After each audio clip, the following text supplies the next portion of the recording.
Hey, Daniel, thank you so much for being here with me today. It's an absolute pleasure to have you on. How are you?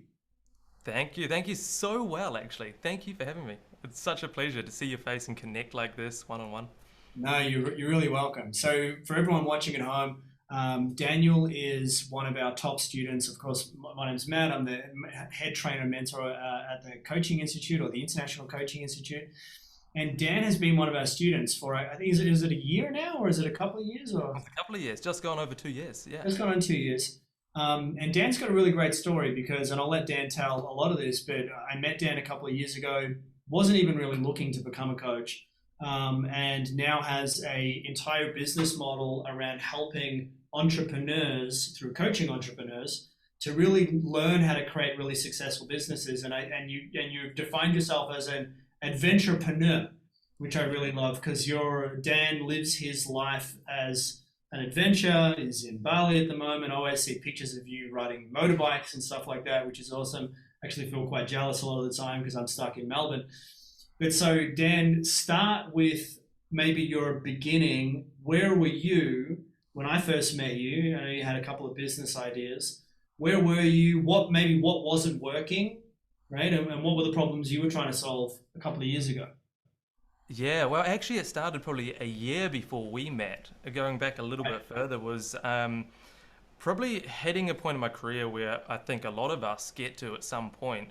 I remember I walked in, it was in Sydney actually, I walked into the office and it was like PTSD. I was like, oh my God, what am I doing here? It was after an amazing New Year's trip with my brother kite surfing up the Queensland coast, walking back into the office and going, I can't do this for another year. And what made it especially impactful for me, I feel, was I actually reached everything that I dreamed of in my career. Nice, pretty healthy six-figure income, had my nice European sports car, had the company credit card, international travel, was going back and forth to New Zealand.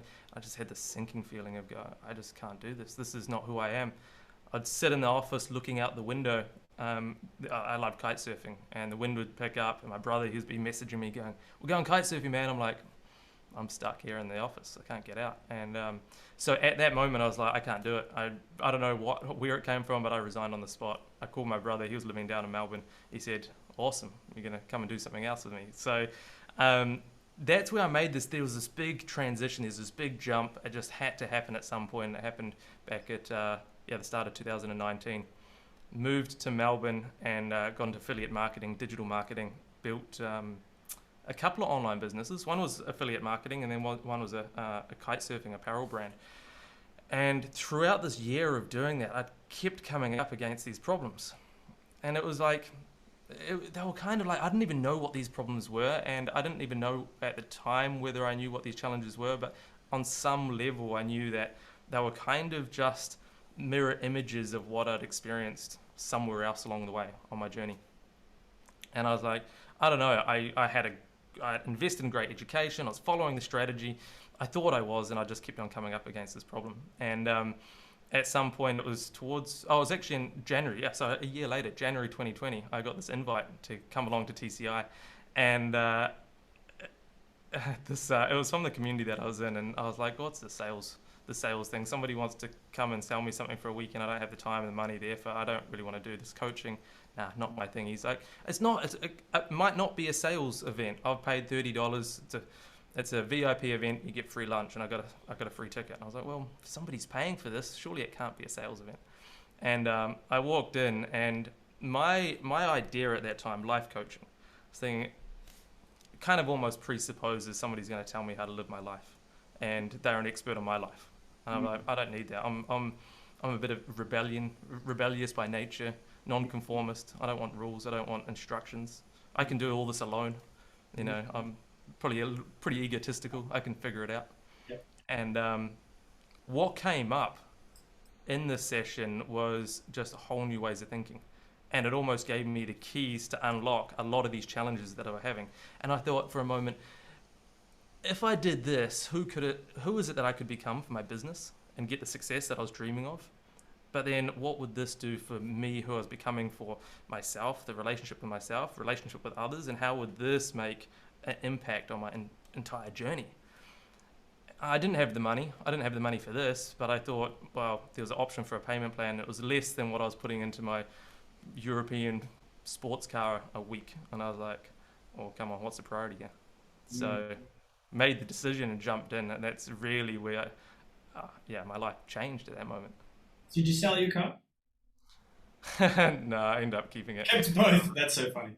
Yeah. So I think it's a good example, though, to ask yourself about priorities. When we're thinking about where we invest our money, of course, we live in a materialistic world that teaches us we just need to have all the bells and whistles. But are we investing in something worthwhile, like some education? I really love what you said about life coaching and your views on it, because I imagine that there'll be people that'll, especially in your tribe, yourself and my tribe as well, that'll watch that and think, I think a lot of people misunderstand life coaching. Right? So much so that I used to not even call myself a life coach. Now I don't really care. I just say I'm a life and relationship coach. But a lot of people misunderstand it. They think that it's about some guy who's got a perfect life, which is obviously completely incorrect, because no one has got a perfect life. Speaking on a mountain, telling you what you should be doing, versus what you said, which is it's teaching us how to think better. One of the things that I really focus on in my life is critical thinking. Like asking yourself questions like, but why? And if we look at, for example, the pandemic, there's anyone who thinks critically has a problem with elements of what's happening in the world, because so much decision making is void of critical thinking. You would say, but why did we do that? Well, you can't ask that question. Or because, or it just happens. Or, we don't want to ask those bigger questions. And I think life coaching is about applying that to yourself and asking yourself questions like, well, why am I living this way? I really like what you said. You've been the example of following the publicized dream in our community. Get a 6-figure job, you've got a credit card by the business pays for it, so you've got a bit of disposable income to do some stuff with it. You could probably buy some lunches and go out to these places and nice restaurants and sit in the flight lounge. You've got all the bells and whistles, you got the European sports car. You feel like crap. And that could be the rock bed of critical thinking, is just, what do you do with that? Do you put up with it? And I think most people do put up with it. They just hang out with another person who goes, man, why would you even ask that question, right? And we've got people that maybe suppress critical thinking and say, look, man, just have another beer. Hang out with me here. Don't worry about it, Dan. You got everything that you want. Just get yourself a girl and do this and go here and just enjoy the life. And I think that's where most people sit. And to even want something like this, you have to be okay with being an outsider. You've got to be on the fringe and say, I don't agree with this lifestyle. Like you said, something was missing. You've got to accept what was missing, and then that can be confronting for people, because what do you do with that information? And then you've got to start searching, and then you've got to take a risk, which is what you did. You've got to come to a seminar with, some dude who, at least I had hair back then, but some weird dude talking about life, and give it a chance and be like, what's this all about? And I imagine a lot of people that come to you, Dan, are doing the same thing. They're starting a business, but they're questioning it, and they're saying, why does it have to be this way? Or why does it have to be that way? Or could it be better? And then they're reaching out for guidance, which I think is, phenomenally important. When you started your journey and you started realizing that you could think about things a little bit differently, talk more about that. Like, how did that change your business? Because I remember the conversation that I had with you when you joined coaching, right? When you started to become a coach for your own business. And I think that business owners that learn about coaching are more equipped, right? Because I know that what you do is you help business owners manage their mental, emotional problems. And I know you'll talk more about that as we go, the pillars that you've created. And I know that helps them, but you first of all had to apply that to yourself. How did it change your business, first of all, to start becoming a coach yourself? Yeah, really great question. It's been such an incredible journey. Um, and the first part, actually, I didn't even want to become a coach, right, to begin with. It was really going back to that narrative of who is it that I need to become in order to be a business owner, be successful in business. And then as a result of that and the personal development and becoming that person, being successful in all areas of life. So the very first part of it was really personal development. And it wasn't to learn necessarily coaching, but it was the personal development and applying that to myself. And some of the key frames that I really noticed, and when I look back on it now, it's kind of like I, in order to become successful at business, I actually stopped looking at business, which seems like it was this paradox. And so what was I looking at instead? I was looking at one of the things that I really like within the program that I developed is the wheel of Adventurepreneur. And it's looking at the different segments of our life and how, when we shift our focus on something like the quality of our relationships, how that just leans on or creates this foundation that we've got more courage, more certainty, more stability in part of our life that just has such a big impact on, say, our emotions, and to go and step into uncertainty within business or trading or whatever it is, wherever it is that we're going that we're not familiar with. So that's one of the big things that I really learned to navigate, is looking at the parts that I'd been suppressing for a long time. I didn't even know that I'd been suppressing it until it came out, to go, wow, I really had been avoiding this for most of my life. And when I shone the torch on that, to go, yeah, I need to build that up. Once I could build that up, then it allowed me to really accelerate in other areas of my life, such as business. And that's where it really did just start to take off. After, it was a bit of a journey, for sure. But within that came so many other amazing outcomes. I'm so proud of who it is that I've become and still becoming along on this journey as a result of doing that. It's a very, very important area to address. And I love that you said that to succeed in business, you kind of have to take your eyes off business for a little bit. I think that would have to be one of the most common things that people avoid. They start a business, and a lot of people, I think, start a business not knowing this, but maybe thinking this business will solve the life problems that I have. Right? If I just focus on this, because I don't know how to focus here, then this business will sustain me. And maybe it does for a small period of time. But then the things like relationships are not the bedrock that I want them to be, is going to impact the business. Like you said, once you take care of those things inside your life, everything else becomes easier. You see, it took off for you, which is really important. For a long time as a life coach, because I've been doing this for 10 years, excuse me, for a long time as a life coach, I didn't really practice what I preached. I sorry about the cough. Not COVID cleared. Still healthy. For a long time, I think I just spoke about these things, but didn't apply them. And then my conscience got the better of me. And my conscience started saying, you're not living these things. You're not applying them to your own life. Like, it's so easy to go to a personal development event, or, personal development's way more common now. You can just read it on Instagram, see them post that people say, and it's like, live your best life, and, don't judge yourself, and self-care is important, and relationships are what really matter. And you can read it and you can be like, yeah, that's true. But then when you take the time to actually apply it to yourself and you go, man, I got to start communicating better inside my relationships. Like that, how do I do that? And actually doing the work, which is usually challenging and confronting to a certain degree, because you've got to take it out of the mental realm and actually give it a crack. But when we do that, then we get real benefit. Then we get the great fruits of that work.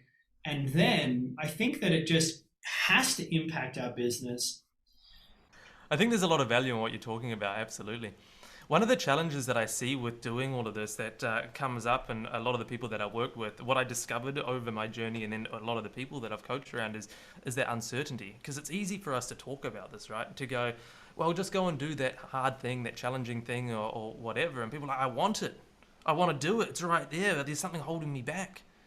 what is it? And I'm like, I can see it. I was having a coaching session just last night, actually. And the visualization that we're having, there was an open door. All he had to do was step through the door. And the door's been with him for, he said years, 15 years, 20 years. And I'm like, so what's holding you back? And I didn't really ask him that, but that was the conversation. And it comes back, and there's all these different ways that it comes up, but really it comes back to that uncertainty. And it's like what you're talking about before. It's not surprising people don't want to embrace the uncertainty to do that really challenging thing when we've been conditioned right from when we were born to kind of do what our parents wanted us to do, follow the rules, go to school, get an education, get a job, follow society, our peers. All this is just conditioning to go and just do what's expected, I think. And then when it comes to a point in our lives where it's like, well, I got to do something that is meaningful to me. So I don't even know what that is. So all that conditioning is certainty, is safety, is security. And so when it comes to that action that's uncertain, it's pretty risky, it's a bit dangerous. It's like, I don't know, I'm not equipped for that. I don't know. What do we do here? So that's one of the major frames that I see within kind of this conversation, as with many others. That's one of the major frames. It's going, all right, well, how do we learn and develop uncertainty and being able to navigate those challenges? Talk about that, because you've put together a really awesome program, right, for your entrepreneur business. Adventurepreneur. I love the term Adventurepreneur. I don't know anyone else that uses it, which is great. I think if anyone else starts using it, you should contact them and be like, "Oh, wait, need to put a trademark on it." that's right." So tell me about the pillars, because I know that the work that you do with people, it's not random. It's not just, let's see what happens. It's what works. It's what's tried and tested. There's some pillars that you help people through. What are those pillars and why are they really important? Yeah, well, before going there, actually, who it's for is going back to adventurepreneurs. Is entrepreneur was kind of a bit of a dirty word for me when I first got started. It was demonstrated to me, and categorically this is not true, but it was demonstrated to me through this egotistical kind of world of people making it about themselves at the expense of others, the community, the environment, selling shit to the world that the world doesn't really need just to make some money. I never wanted to call myself an adventurepreneur, kind of like not really wanting to call myself a life coach. So I had to come up with something else. And it was through coaching that I discovered that they were like, well, my coach said, how is it that you wanted entrepreneurship to be? What is it that you want? And I was like, well, I just want to go on adventures. I want to go ride my motorbike, go kite surfing, chase waterfalls and travel around the world. And they're like, cool, okay, well, that's the actions.